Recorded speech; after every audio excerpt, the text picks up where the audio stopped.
Hello everybody, this is Snowy and welcome to 2020. Happy New Year. And in this new year, in this first video, I'm going to explain to you what is actually onboard video, because there are a few misconceptions about onboard video.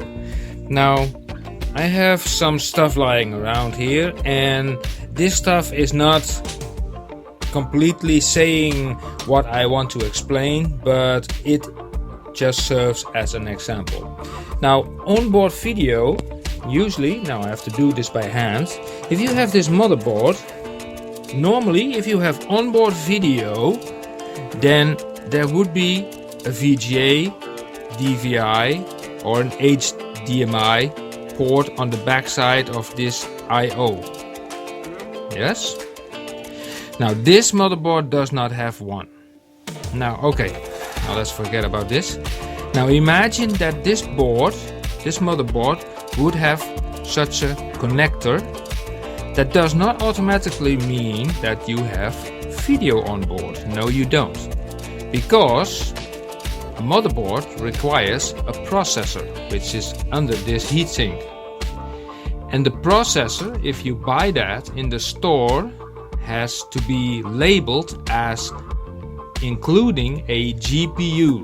Now you can buy either a processor without a GPU or with a GPU. So that's basically a processor and a graphical processor in one block, which fits on the motherboard, which has such a connector on here.